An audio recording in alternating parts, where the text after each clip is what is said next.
Assalamualaikum warahmatullahi wabarakatuh. Waalaikumsalam. Bismillahirrahmanirrahim. Rabbi shrah li sadri wa yassir li amri wahlul 'uqdatam min lisani yafqahu qawli. Seluruh keluarga Islam yang seiman dan seagama di mana berada yang kami hormati, semoga dijadikan orang-orang yang ahli khos, dilebihkan dari kodratnya, diberi ilmu laduni, diberi ilmu hijab, menjadi orang-orang yang tertuntun, selalu mendapat ridho Allah dan rahman rahim Allah. Al-Fatihah.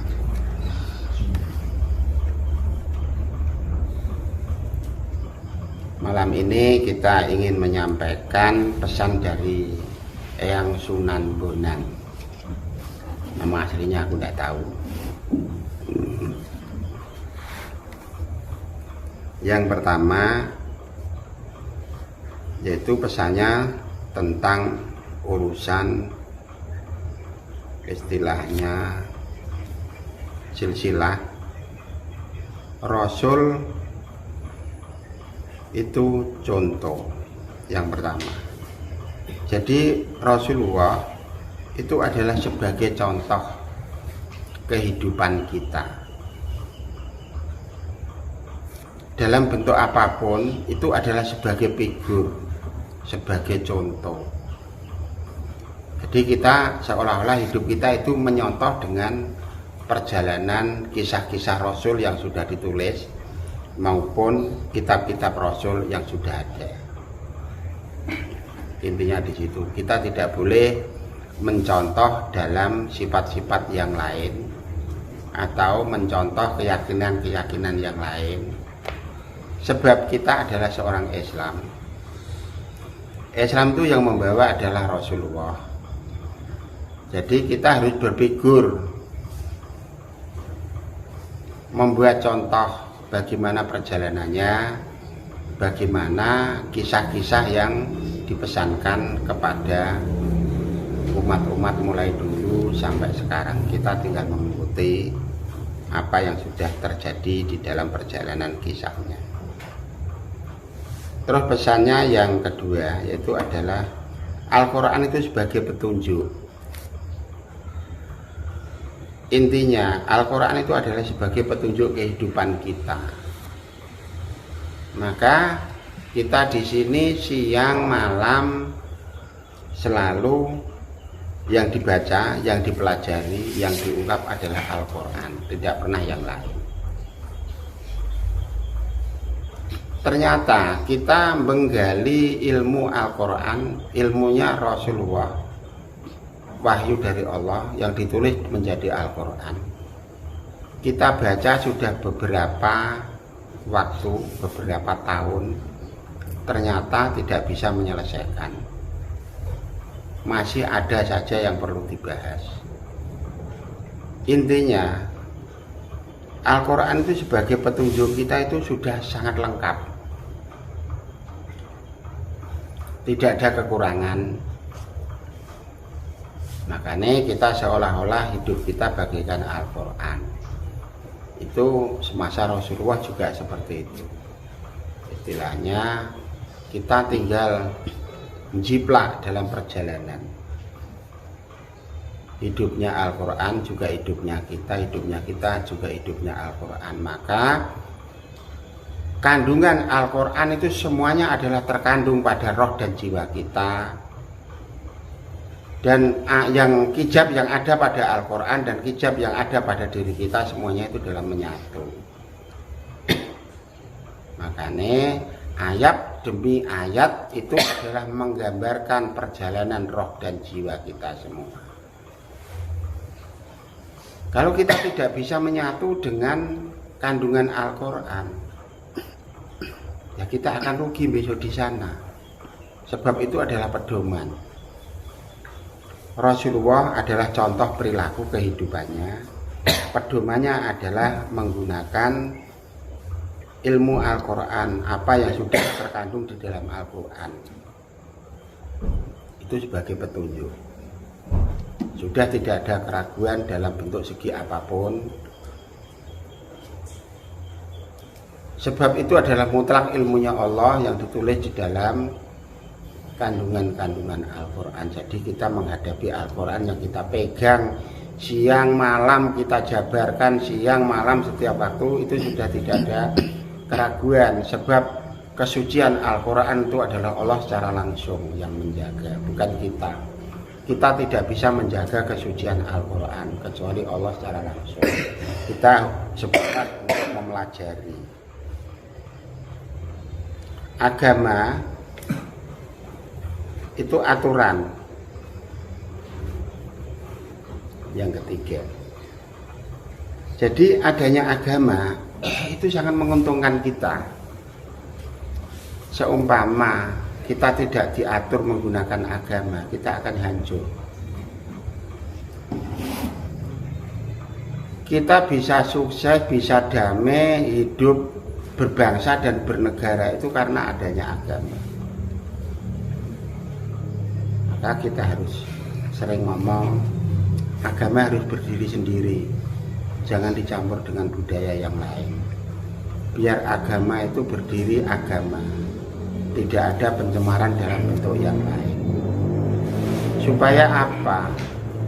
Orang-orang beragama itu supaya merasa damai, merasa tenang, merasa menikmati aslinya. Oh, ini loh aslinya, yang kita maksud seperti itu. Jadi intinya agama itu yang mengatur perjalanan kehidupan kita dan yang mengatur roh dan jiwa kita, itu semuanya dijelaskan di dalam bentuk agama. Maka kita hidup kalau tidak beragama ya akan hancur. Jadi yang menentukan itu adalah aturan-aturan agama. Dan semoga agama kita ke depan itu menjadi membaik. Ada aturan-aturan dari bawah sampai atas, bisa tersusun dan tertata. Sebab agama kita, agama Islam ini yang ada, istilahnya belum tertata mulai bawah sampai atas. Itu orang kalangan awam yang seperti kita itu tidak tahu. Ibaratnya siapa yang jadi presiden agama kita belum tahu. Siapa yang jadi gubernur agama enggak tahu. Sebenarnya itu tingkat bawah sampai tingkat atas itu ada tersusun pimpinan-pimpinan sampai tingkat pusat. Itu sebenarnya harus ada.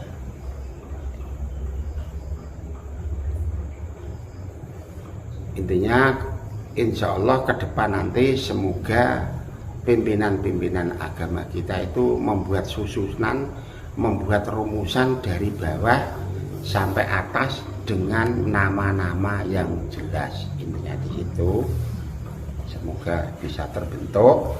Selanjutnya dunya iku kudu wasilah. Jadi kehidupan kita di dunia ini semuanya itu menggunakan wasilah. Allah menurunkan ilmu kepada kita juga pakai wasilah. Dari malaikat Jibril kepada Rasul-Rasul Allah, kepada Nabi-Nabi Allah, wali-wali Allah, guru-guru mursyid, baru nyampe kita. Terus kita urusan berdoa maupun dalam bentuk urusan apapun, kita harus menggunakan wasilah. Kalau kita tidak menggunakan wasilah, urusan apapun itu semuanya sebenarnya itu pakai wasilah. Tapi juga ada yang mempunyai pedoman kita langsung dengan Allah, itu juga silahkan bebas. Memang di muka bumi itu adalah penuh kebebasan. Tapi menurut teman-teman kita semua, semoga perjalanannya menggunakan wasilah. Sebab ini adalah perintah guru mursyid. Dunya iku kudu wasilah. Kita harus pakai perantara, tidak bisa langsung. Urusan dengan pejabat negara saja pakai wasilah, pakai ajudan dan seterusnya. Nah, terus kita mencari ilmu yang sejauh ini, kalau tidak wasilah guru mursyid, kan kita juga tidak tahu. Kita bisa mendapat ilmu sekian banyak karena wasilah guru mursyid, wasilah wali-wali Allah. Terus kita diberi kemudahan, diberi ilmu yang sebanyak-banyaknya. Itu karena kita ahli wasilah. Intinya wasilah itu penting, kita perantara. Segala sesuatu kita harus pakai perantara, tidak bisa secara langsung. Yang nomor 5, urip itu ngabdi.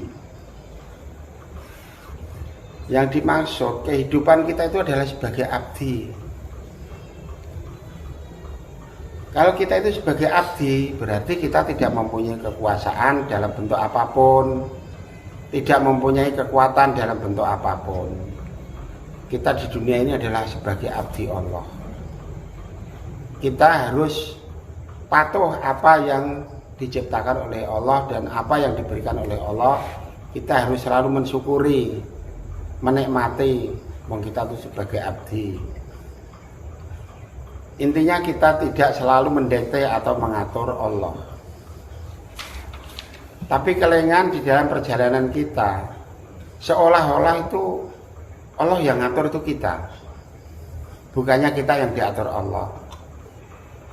Yang terjadi setiap waktu itu bentuknya hampir seperti itu.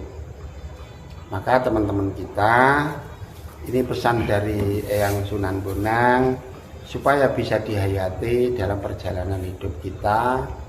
Jangan selalu mengatur Allah, tapi mau diatur Allah. Kita adalah tahu diri, kita itu adalah abdinya Allah, tidak boleh ngatur Allah. Biarpun dalam bentuk segi apapun, kita harus tahu diri, kita adalah sebagai abdi, tidak mempunyai kekuasaan dan tidak mempunyai kekuatan dalam bentuk segi apapun. Kita harus tahu, istilahnya sadar diri. Terus yang keenam, penerus wasilah Rasul. Penerus wasilah Rasul itu adalah termasuk ada nabi-nabi Allah, wali-wali Allah, guru-guru mursyid, itu adalah sebagai penerus. Kita pun juga sebagai penerus. Maka kita dalam bentuk seperti ini, kita kan merasa sebagai penerus. Kalau ilmu yang kita bawa, yang ilmu yang kita dapat, terus ini tidak kita amalkan, tidak kita pesankan pada generasi yang lain, berarti kita tidak termasuk penerus. Supaya kita menjadi termasuk penerus, pewaris dari ilmunya para rasul, ya kita harus bentuknya seperti ini. Mampunya kecil, ya disampaikan kecil. Mampunya hanya sebatas orang bodoh, juga disampaikan apa adanya. Tapi yang penting kan sudah kita sampaikan, ada manfaatnya maupun tidak bagi orang lain. Yang penting kita sudah menyampaikan. Apa yang terjadi itu adalah kehendak Allah. Bisa diterima dan tidak bisa diterima itu adalah kehendak Allah. Yang penting kita sudah menjalankan dalam penyampaian, meneruskan ilmu-ilmu yang diwariskan dari para rasul kepada kita semua. Wasilah nabi-nabi Allah, wali-wali Allah, mencapai guru mursyid, baru menyampai kita.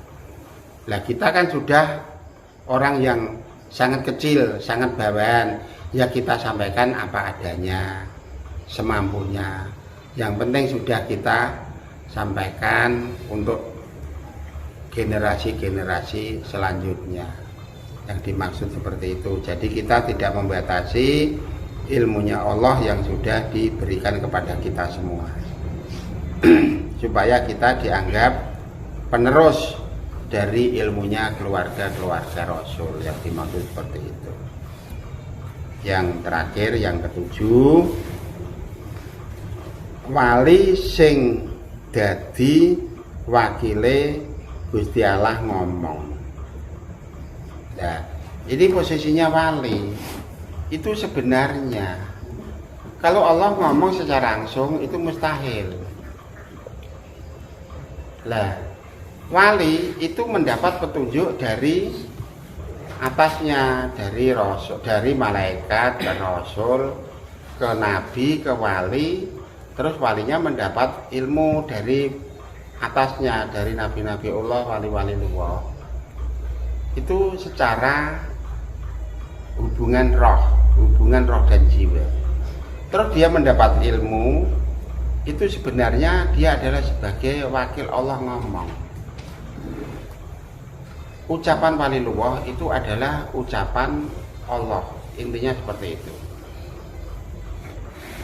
Jadi posisinya wali itu sebenarnya mempunyai peringkat yang sangat penting. Tapi kadang-kadang wali-wali luar sekarang sudah banyak yang dilecehkan. Itu hanya dia. Sebenarnya wali itu tidak akan ngomong apabila tidak mendapat perintah. Siapa yang perintah? Yaitu adalah roh dan jiwanya yang tertuntun pada kehidupannya. Jadi yang namanya wali-wali luwah itu hidupnya selalu tertuntun. Dia tidak mau mengomong kalau tidak suruh ngomong. Dan dia tidak akan menyampaikan ilmu dari Allah kalau tidak ada perintah. Intinya seperti itu. Jadi posisinya dia mempunyai peran yang sangat penting. Tapi di zaman sekarang banyak yang dilecehkan. Tapi kalau dipikir, semasa perjuangan Rasulullah pun juga dilecehkan. Itu toh Rasulullah.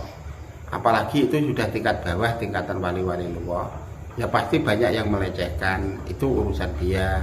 Yang penting kita semua sangat hormat. Kita tidak butuh itu. Yang kita butuhkan adalah ilmunya. Biarpun itu siapa saja, yang kita butuhkan itu bukan orangnya atau kisahnya. Yang kita butuhkan adalah ilmunya. Sebab apa? Kita kan diberi akal untuk menganalisa, untuk menalar pemikiran dan seterusnya. Kalau kita melihat orang yang ngomong, kita akan hancur. Yang kita lihat apa yang diomong dan apa yang diucap.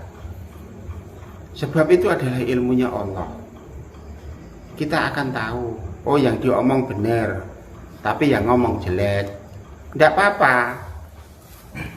Aku tidak butuh jeleknya, tapi yang kita butuhkan adalah ilmu, bukan yang lain. Kalau kita melihat yang lain salah, yang kita butuhkan adalah ucapan yang benar menjadi ilmu yang bermanfaat bagi perjalanan kita. Jadi kita ke depan tidak ada kesulitan. Sebab apa? Tertuntun wasilah wali-wali luwah dan mursyid kita. Untuk malam ini kita menyampaikan 7 titik yang dipesankan oleh Eyang Sunan Bonang.